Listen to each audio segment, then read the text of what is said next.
Welcome to the Strong Enough podcast, where we talk about the challenges and celebrate the triumphs of people from all walks of life. I'm your host, Claudia. Today's guest is going to share how she went through a traumatic experience, and when she couldn't find a technique to help her and some of her patients, she went out and created her own.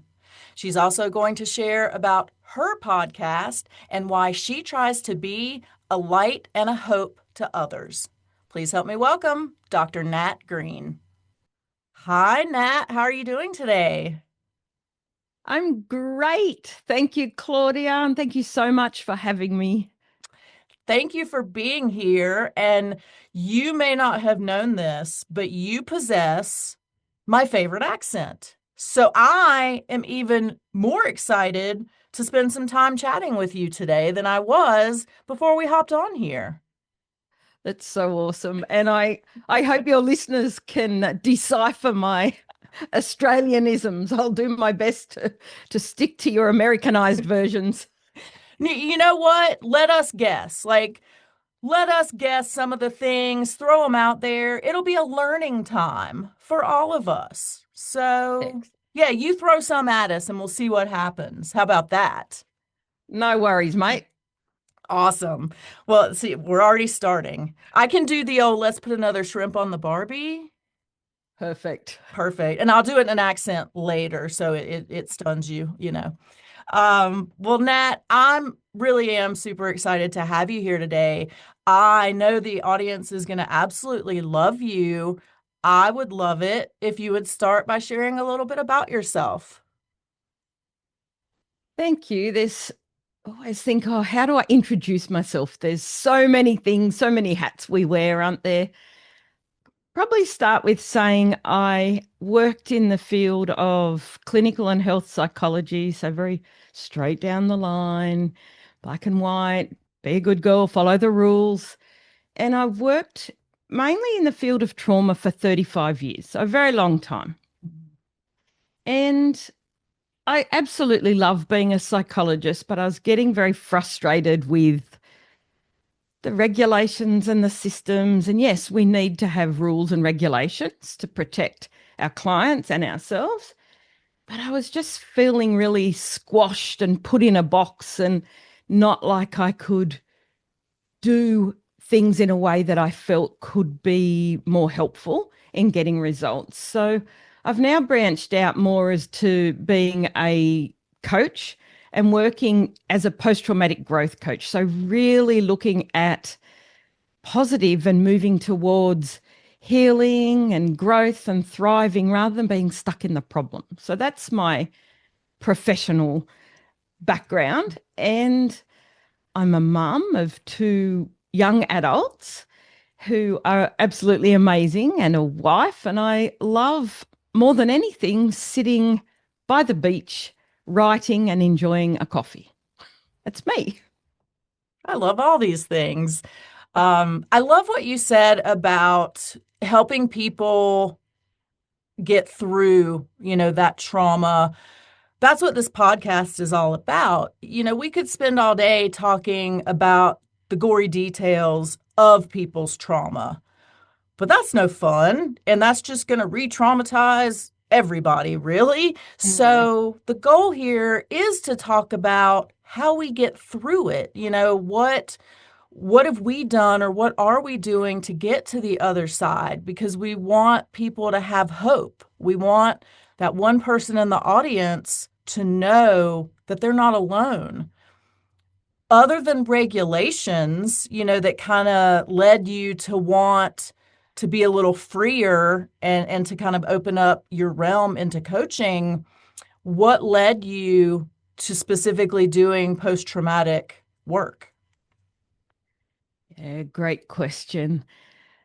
I am a firm believer that we experience some of our greatest lessons. So I was working in the field of trauma.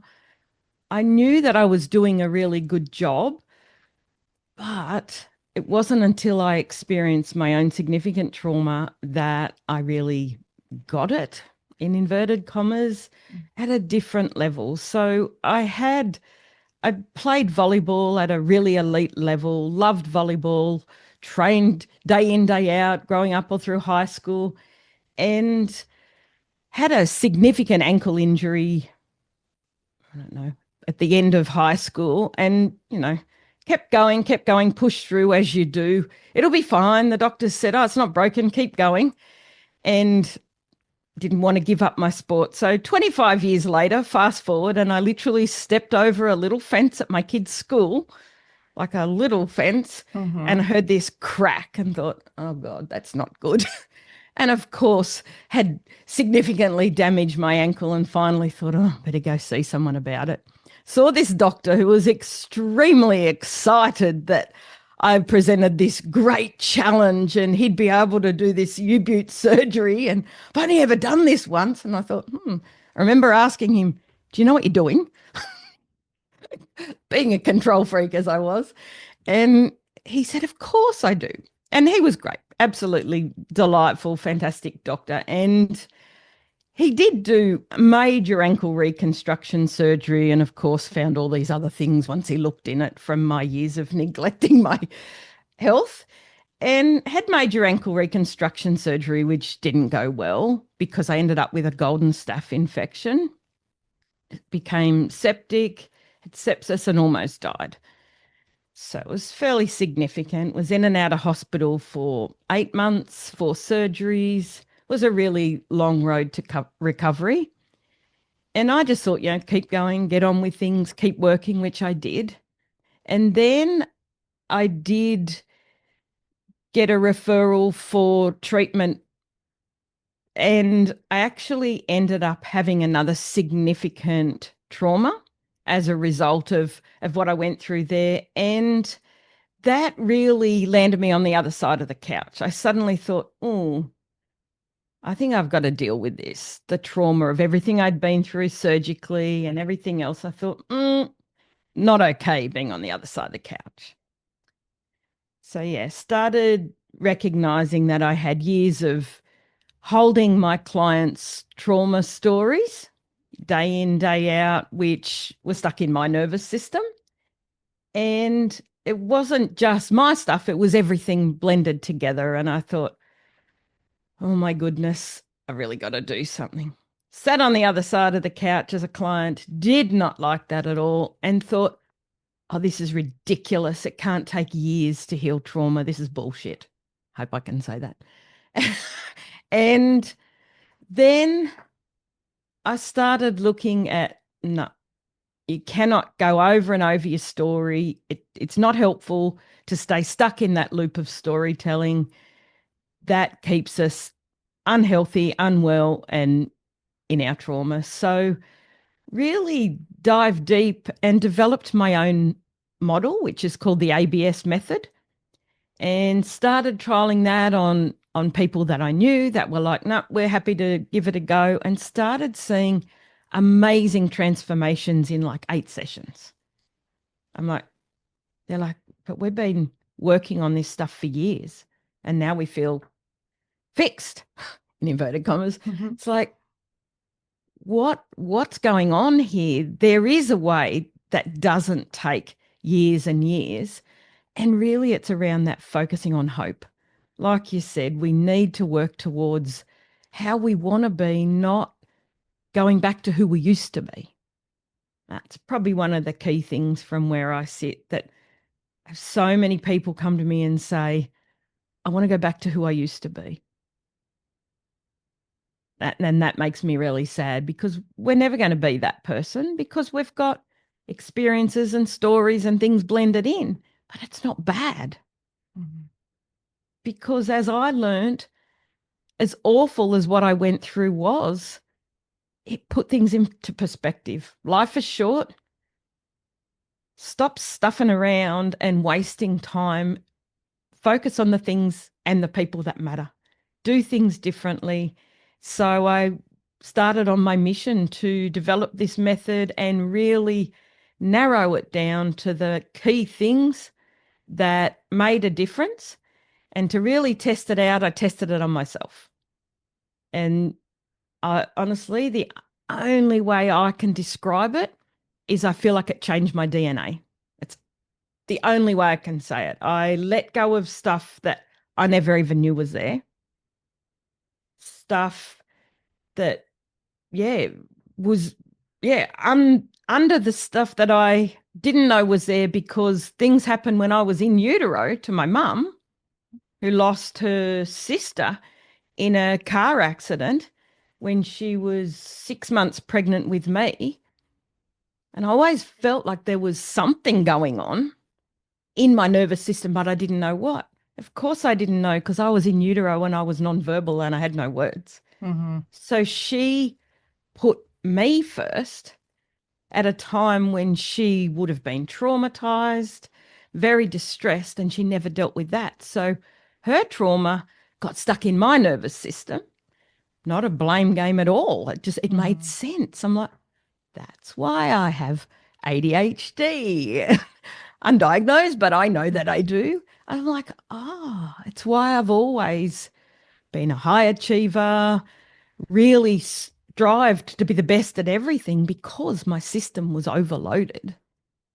And once I was able to identify that and clear that, I broke that intergenerational trauma cycle. I was like, oh my God, I feel like I've changed my DNA and I feel like a different person. And now I want to pay that forward and make a difference to other people to give them hope and change their lives so they don't have to suffer for years. You gave me so many things that I want to dive into. So I'm just going to pick one. First, I love that you talk about your ankle injury, surgery, recovery, long recovery, almost dying as a trauma because a lot of people don't realize that. They think of trauma as, I got hit on the head with a baseball bat and robbed, or, I was punched in the face at a concert, whatever. They think of it as a physical or an emotional type of destruction. So I appreciate that you are talking about something that a lot of people don't realize. Did you realize in going through that it was a trauma, or did you figure that out kind of once you were through it and just started kind of seeing, the trauma coming out of you? Yeah, great question. I minimized it as well. Of course I did. And and now I look back and I think, oh my goodness, you're a psychologist. You should have known better. And all of those things, the should. Mm-hmm. The reality is when you're in it, you are doing your best to get through minute by minute, hour by hour, let alone a day and a week ahead. So it really wasn't until a girlfriend of mine who's a nurse made a comment and said to me after I'd been in hospital with severe sepsis, and she said, oh my God, I thought you were going to die. I'm like, what? What do you mean? She said, I thought you were going to die. You were, your levels were so high, you were so unwell. I'm like, oh, really? And I did sort of shrug it off. And that played into it a bit later on. I thought, oh, I think I need to actually listen because, I'd had years of pushing through. And I remember sitting in my hospital bed almost dying on my laptop. And a nurse there said, oh, for God's sake, girl, get off your laptop. Like, what do you mean? I've got work to do. I'm really got to keep doing this. So I had my body telling me for years, Mm-hmm. and I chose not to listen. So I'm, very much why I ended up where I was because I had ignored it and pushed through because that's what we're told to do. It's really interesting that you say that because as you were telling that story, it took me back to a place in 2018, I think, when I got very, very sick and I went to the emergency room. Like I was really sick all night. And at like, I don't know, 4 or 5 in the morning, I finally decided, to wake my husband up and say, yeah, it's not like something is very wrong here. So we went to the emergency room and they ended up admitting me. So when I get up to like my room, the first person that comes in to see me is the chaplain to pray with Oh God. me. It, yes, thank you. Oh, And so I'm like, I I'm going to die because I kind of felt that anyway, and sometimes we sort of exaggerate our feelings and it's like I'm mm, dying here. So I thought that, but then when he came in, I'm like, I really am about to die. But mm. I have never before looked at that as a traumatic experience until you were just telling that story. How many people do you think are out there running around seemingly normal, like me, and I seemingly, because, whatever, um, but that have some of these experiences that were traumatic and are affecting us and never even realized it? Oh, that- I couldn't even begin to estimate, honestly, but it's so true. And we're so good at minimizing things, aren't Mm-hmm. we? So see people all the time and they come in and they go, I'm not coping, got this, and this going on, but it's nothing. And they always compare, it's that comparisonitis, that Mm-hmm. comparing themselves to, but I didn't see someone die in front of me. I didn't almost die. I didn't, the world didn't blow up in front of me. All those things, it's like, but what happened as a result? Oh, Mm-hmm. well, I was exhausted. I didn't sleep. Yeah, they're all signs that something has happened and you are reacting. Doesn't mean that you've got severe post traumatic stress disorder or something like that, but your body takes in everything in the world around it. And if you don't sleep or shake it off and let it go, then all that stays stuck in your nervous system and will impact us. Whether we get a chronic illness, an autoimmune disease, all of those things. Like, I tick every box of those things Mm-hmm. now that I know what I know. Same, all of them. Yeah. Because working at, in a helping profession Mm-hmm. or something like that, then you are carrying people's stories every day and usually minimizing our own. And we can't do that forever. We're human. As Mm-hmm. much as we'd like to think we're superhuman, we're not. I think there are a few professions like that where you do end up taking a lot of that secondary trauma when you're helping people. I used to be a police officer, so I saw a lot of trauma that I'm sure impacted me.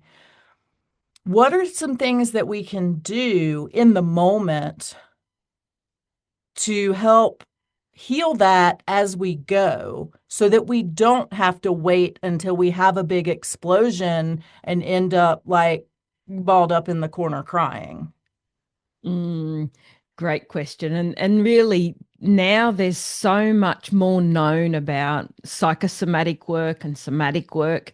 So there's that acknowledgement that we do need to look after ourselves as a whole, not just do the work in our brain. Mm-hmm. So one really simple way of being grounded that I often get people to do when something has happened is just the basic 5 look around. So 5 things I can see. And you just rattle it and say it out loud, the window, the door, the whatever. 5 things I can see, 5 things I can hear, and 5 things I can feel against my body right now. And then we go to 4 things: see, hear, feel. 3, 2, 1. Very simple, but a really great grounding technique because it stops us being in our head and gets us back in our body. And that's the key because otherwise we overthink, we overanalyze, and our heart's racing. So it's around checking in with ourselves. And another great thing that I is the key to the work that I'm doing now is a process called TRE. It's absolutely amazing. It's trauma and tension release exercises. So, when you go through something trauma, and even in your work as a police officer, if you came across something that was traumatic, you would have had some sort of response within you where your body would have started shaking, or you would have seen the person you were going to a job with shaking. And what's the first thing? So, say someone has an operation and they wake up out of the anesthetic and they're shaking. The first thing that us as human beings do, because we want to help people, is put a blanket around them Mm-hmm. to keep them warm, to stop the shaking. Yeah. Mm-hmm. However, that is the body's natural response to letting go of the stress that we've just seen and witnessed. So we need to allow the shaking. The TRE process was developed by a guy called David Berceli, who was first working with war veterans and soldiers. And he recognized that this is what was happening when they were carrying the trauma in their bodies. So he's developed a process where we evoke tremoring, which is our body's way of naturally releasing it. So it's a step-by-step process that we take people through. So, but you can do it anywhere, anytime. If you've been through something, stand there and just shake it all off. Shake, shake, shake. And it's just relieving. Really basic tremoring. And then if you've had a lot of trauma in your life or stress, it doesn't have to be just trauma, then it's a really good process to just learn how to get the layers of stress out really gently. Yeah. I'm gonna go shake, shake, shake it out like a Mm-hmm. lot. I feel Yeah. like that would be a good thing that we would all benefit from. Absolutely. So you talked about learning or discovering that you were dealing with a trauma kind of before you, well, not kind of, before you were even born. Mm. Now, I've heard a lot of people talk about trauma when we're children. I've never heard someone talk about a trauma pre being born. How did you discover that this was something that was causing you a traumatic response so that you could fix it? Mm. Yeah. And I was always, very much science evidence based. Mm-hmm. That's how I was trained. It's like, no, that, these pre-birth things. I'm like, no, no, always dismiss that. Like, yeah, whatever. That's a bit woo-woo for me. Right. However, the process that I do was based around NLP, so neuro linguistic programming, and some of the accelerated processes like timeline therapy. And I've developed my own, and I guess I just had this inner gut feeling that there was something, but I never knew what it was. So I got a girlfriend that I trusted to take me through my process. And I kept correcting her, saying, no, no, no, no, you've got to use the words like this. This is how you got to say it. She's like, oh, yeah, whatever. I'm Because I trying to help needed to, you. I know, I needed to test it on myself using my process so I knew Mhm. it will, if it would work.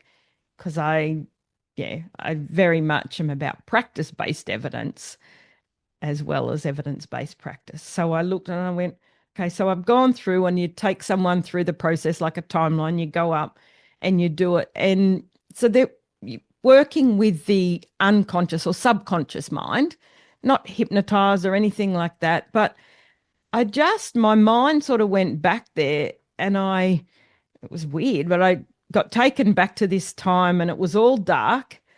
And she was very talented at what she did as well. And I said, "Oh, that's ridiculous." She said, "Just humor me. What do you say?" I said, "Nothing. It's just dark." She said, "Well, what do you think it might be?" And it all just came through me like this massive wave of emotion, because we remember that the body stores everything. Mhm. So my body reacted, and I just got this wave of emotion, burst into tears, and then thought, oh, I know what it is. And it just all came to me. And it was like words that I don't know where they came from. And it sounds really weird, But then everything made sense. And I'm like, oh, I'm in utero and mum's just got this news. And I knew the story that my Mm-hmm. aunt had died. That was never a secret, but I had no idea. Oh my God. I put it together. I was like, oh, that's exactly why.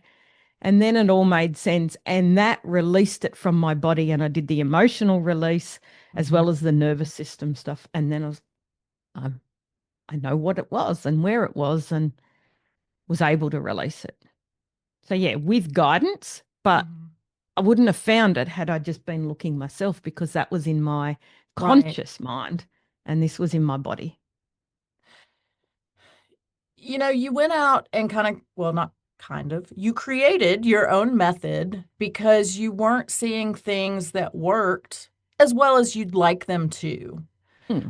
What kind of confidence does that take when there's hundreds of years of different treatments, NLP and EMDR, and I could rattle off a bunch of other initials, and you were like, no, no, none of this is right. I got to find what's right. Tell me about the confidence in you to be able to do that. It's funny as you say that, I'm thinking, oh, confidence? Really? Oh, Yes, a yeah. lot. Yeah, I'm very much, I've always been one to speak up, gets me in trouble sometimes. I feel you on And that. yes, Mm-hmm. and speak out. I'm not saying my method's perfect for everyone or it's the best thing since sliced bread or anything, or that any of the other things don't work, but they weren't working for me. Mm-hmm. And I had seen so many people, I couldn't even tell you how many thousands of people in 35 years of work. And I just thought, something's not quite right. So I just thought, for me, it was that whole, I have to do it.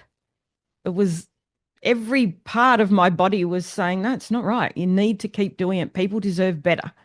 People deserve better. This is not okay. And so I just tried it, tested it. I'm very thankful for the guinea pigs who let me test it along the way safely. And they were always safe because ethically I was very mindful of that. And I couldn't unsee these results. Mm-hmm. And that was the thing. I thought, I can't unsee it. I can't go back to how I used to do it because Right. that wouldn't be right. Because if you know a better way, then I'm a firm believer that you teach the better way and you show other people and you do it.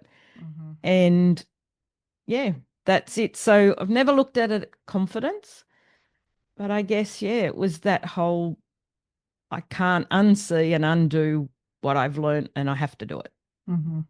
So confidence, courage, stupidity. I'm not really sure.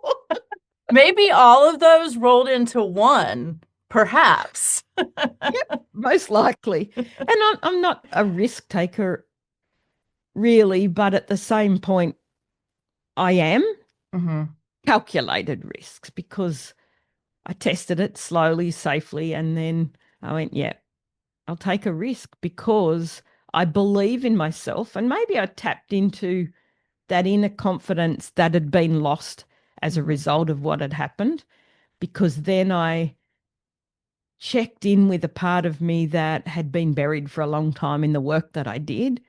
I went, nah, you used to be able to do this, this, and this. You were confident. Tap into that. So maybe that's what it was. Thank you for helping me work through that too. You are so welcome. See, everybody gets something out of each and every podcast, and it's always me. So I'm glad that also today you got something as well. So check that off the list. Yay. Have you seen other practitioners or have you taught other practitioners how to do this? Or is it one of those things that only you do? And so if you want this method, we got to come to see Dr. Nat. I am taking some courage, pulling it out of somewhere. And I'm actually just at that pivotal point. I've decided I can't die with this method inside me. Mm-hmm. This is my legacy. that I need to make a big difference in the world. I've always wanted to do that. So now I'm at the point where I'm moving into developing it as a certification Hmm. so I can train others in this, because again, it's not fair to not teach people how to do things differently Hmm. when you know you've got another way. Yeah. Without giving it away, because we don't want to do that and it would take way too long, what makes your program different or your process different than the other things out there for you or for the patient potentially? Yeah, for the people that come in, that Hmm. it is more accelerated. They don't have to take forever. And it's just three key areas. The first one is to look at, so it's three R's: reclaim, release, and reset. So they reclaim their identity and their values the same Hmm. way I did. So who am I as a result of my trauma or my experience?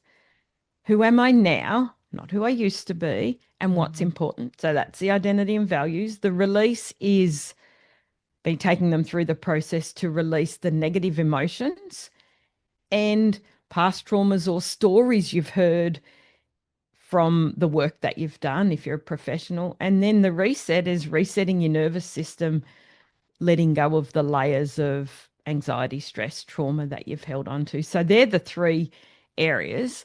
But the other thing that I do get really excited about is, I had nothing else to do. So I wrote a book in 3 weeks last year. What? I look at All it, that's right, tell me crazy. more. Tell me I more.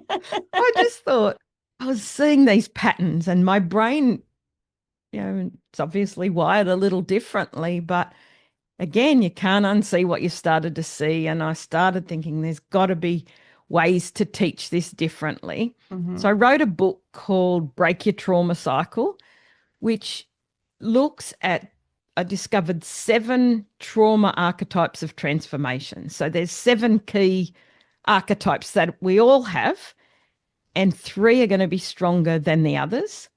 And that is how you deal with trauma. It's like it's imprinted in us. Hmm. And so there's 7. There's the Phoenix Riser, the Resilient Sage, the Empowered Trailblazer, the Authentic Warrior, Reflective Orchestrator, Radiant Alchemist, and Liberated Voyager.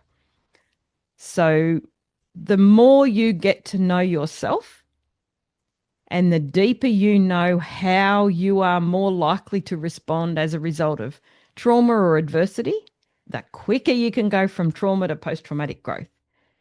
Work out what your strengths are, work out what your challenges are, and then you already know, well, this is going to be a challenge based on my archetype. So this is what I do to be one step ahead all the time. So it's just in a book format, so it's available at all bookstores online, I guess. Um, and it's really simple and people are resonating with it. So Hmm. that will be part of the certification and the program as well. But everyone can do it and learn from it. So I loved it and I was super excited. And all the archetypes are very pretty and all Of beautiful. And course. it's a lovely book. I can't wait to see it. And I love that you did break it down because we aren't cookie cutter. There are differences, but at the same time, generally speaking, there are buckets, that you can put things in. So Mm. you just made really pretty buckets for the trauma to go in and in 3 weeks. I don't know, crazy. It's like it just I, came, and I just thought, I can't stop. I got to keep doing it, keep doing it, keep doing it. And then, yeah, put it out in the world. Again, it's that thing, you can't unsee it. mhm. And I just want to make a difference. If I can make a difference in one person's life, I've done my job. I'm happy. Yeah. And I've got the next month, Mhm. very excited. I'm heading off to Europe on Monday next week. And it's almost like that line in the sand moment. I've started talking about my own personal story. I used to keep it hidden. Mhm. I've just started getting brave and started talking because I want to show that all of us are human that we have to learn how to be vulnerable and authentic, and people want Mhm. more of that. So, my Europe trip is about unpacking the last of my baggage and really stepping into who I am. So, I'll be hanging out on social media and doing it in real time of what did I learn in Paris or the still waters of Venice or the beautiful lakes in Switzerland, and what baggage am I throwing away and who am I becoming to move into the next phase. I'm really excited about that. I'm excited now. So we're going to make sure that everybody gets your social media handles at the end so that we can all follow this transformation. One of the things that you mentioned earlier, is how people sometimes think that they're going to go back to who they were pre-trauma. And we know that's not the case. Kind of once you've been through something, fortunately or unfortunately, you are changed and will never be the same. Is that hard for some people to really accept, that they aren't going to be that person and there's a new version of them that they have to uncover? Yes, definitely. I think the way that counselors, therapists, etc., the way I've seen it work, the way I have helped be a part of that system, unfortunately, is that, that's how it is. We get them back to who they were. We Mhm. just want to heal all of this and take them back. And that's just what's been a given again most of the time. But it's like showing people who they used to be and who they are now and who they could be. It's all part of a step by step process. And it's around being really kind and empathetic and asking them what parts they're willing to let go of Mhm. and what it might be like to embrace the new parts of them and integrating the parts as a whole. So, there's so many different ways of doing it, but really it's around opening up other people's eyes to what might be possible. And really, that's the post traumatic growth stuff, Mhm. giving them hope, because the reality is no one was perfect. So the old version of ourselves doesn't even exist anymore. A year ago version of us isn't the same as who it is now. Mhm. That's so true. So, you've created this amazing new way to help people deal with trauma. You wrote a book in 3 weeks. You have a podcast, is that right? Yes, I Tell do. me about that. Let's hear about your podcast and what inspired you to start it. Okay, so my podcast is called Growing Tall Poppies.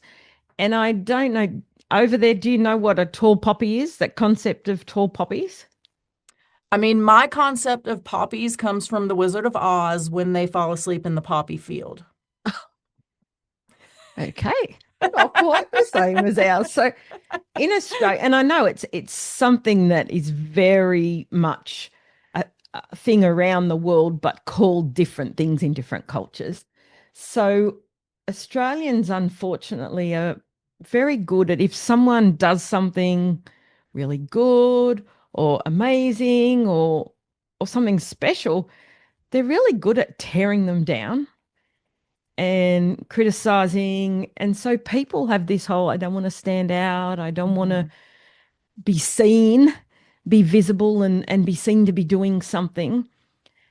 And because I am, a bit of a risk taker and also will speak up and love shining a light on people and helping them be the best version of themselves, I thought, no, I want to encourage being a tall poppy. So it's someone who is willing to be themselves authentically, stand up for who they are, what they stand for. So Mhm. that's where the vision for the Tall Poppies came from. So growing Tall Poppies is really where I interview people who've been through adversity or trauma, share their story about who they were, who they are now, and how their experiences helping them pay it forward to make a difference. So Yeah, very similar to what you're Mm-hmm. doing as well, and I love it. shining that light on people. And yeah, I've been doing it for about a year, and I just love, I have the most amazing guests come on, and they're absolutely beautiful and often don't see what they've done and who they are as amazing. So I love that. I love that too. So, everybody, homework, go check out this podcast as well because it also sounds amazing. Nat, before I let you go, we're gonna take a little turn here and we're gonna talk about tattoos or tattoos. Which is my favorite Yes. word in the Australian accent is tattoos. Now, I know that you don't have any, and you have what I consider to be probably one of the most unique and original reasons for not, because of the tattoos that you used to see a lot of.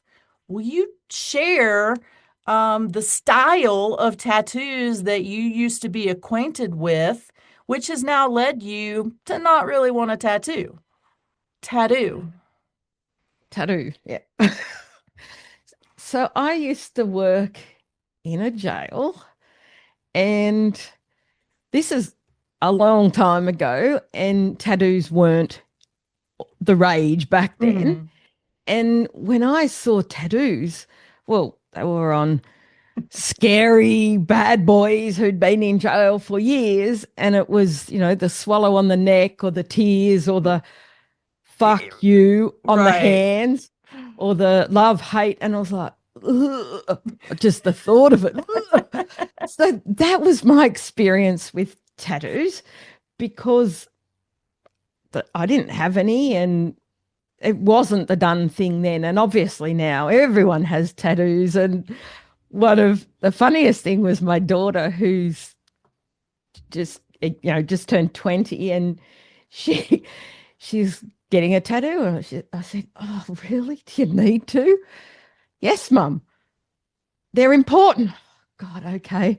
So I just had to deal with it and her getting a tattoo. And the funniest thing was she went and got a tattoo on the back of her arm, and it says "All my love," and she'd used the handwriting off one of her birthday cards, my handwriting, which I always sign off with "All my love," or all our love. It was "All our love," and that's on her arm. It's like, how can I be mad when she's done that? Now I have a piece of you all the time. I'm like, sure. So yeah, so not to judge these days, but that was my experience, and it did. It shaped Mm-hmm. my beliefs and my experience around tattoos. But now, I have friends everywhere who have them, and I go, yeah, I don't have one yet. Ooh, you just said yet. I heard Yeah. that. You said yet. I love it. And I'll be honest with you, I judge them as well. And I have a lot of tattoos, but if I see a face or a neck tattoo, I immediately think, what are you on parole for? Like, that's Yeah. just where my head goes. I'm sorry for being judgy, but it's kind of that same, like that jailhouse Mm. vibe.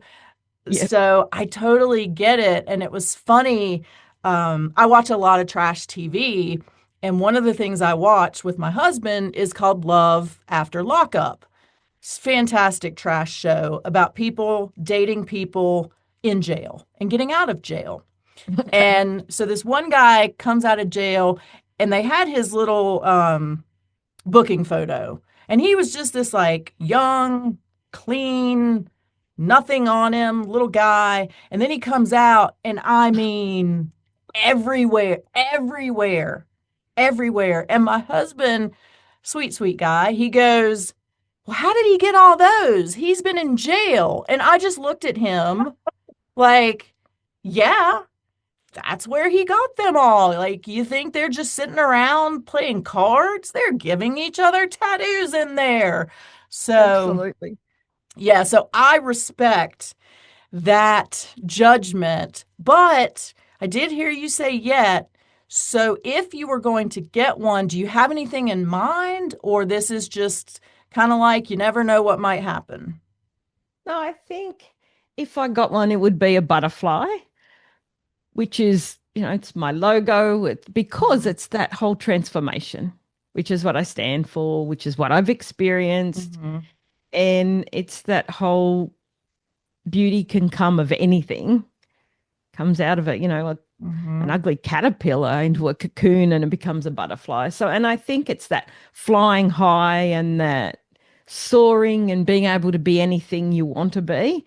That's what that represents to me. So, yeah, I think if I was going to get that one, or it would be an infinity sign. Okay. Or you could have a butterfly Oh, with an infinity sign. Yeah. exactly. Excellent. Yeah. Okay. I am here for this.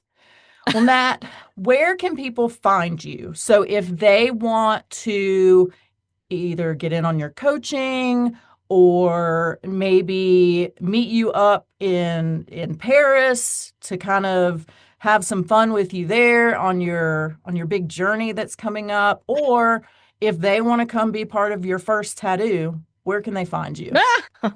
Oh, wishful thinking there. We'll see. You never know, do you? Never know. My website is just www.doctor, as in dr, nataliegreen.com.au, because I'm in Australia. Mm-hmm. And I hang out on Facebook because I'm old and boring. It's like Facebook and Instagram. I'm getting really There you acquainted with go. Instagram. Yeah. So on Facebook, it's Dr. Natalie Green, and on Instagram, it's Dr. Nat Green. And I do have a free quiz that I'd love your listeners, if they're interested, to take to find out what their trauma archetype is. Yes. Yes. Where do they find that? So if you just go onto my Instagram or Mhm. Facebook, you'll find it there. Or Awesome. I can give you a link. It's just a great big long ridiculous name, where the link goes to, and you can put it in the show notes if you like. But Instagram, in my bio, you can take the quiz, and it's Perfect. fun. It's like, oh, and then you'll get to know yourself so well, and it's fascinating. It still blows my mind the way it can be Right. used. Well, I got to go because I got to go take the quiz. So, Nat, you have been absolutely amazing. Thank you so much for taking some time to tell us not only a little bit about you and your own experiences, but all the things that you're doing to really be a light for others. Thank you so much. Oh, thank you so much for having me. It's been a pleasure, and I really hope it's helpful for your listeners.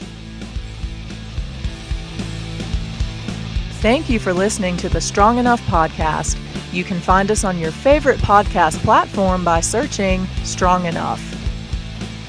Don't forget to follow us on Instagram and Facebook at Strong Enough Pod. If you have suggestions for an upcoming episode or a future guest, please reach out at strongenoughpod@gmail.com. Remember, you are worth it.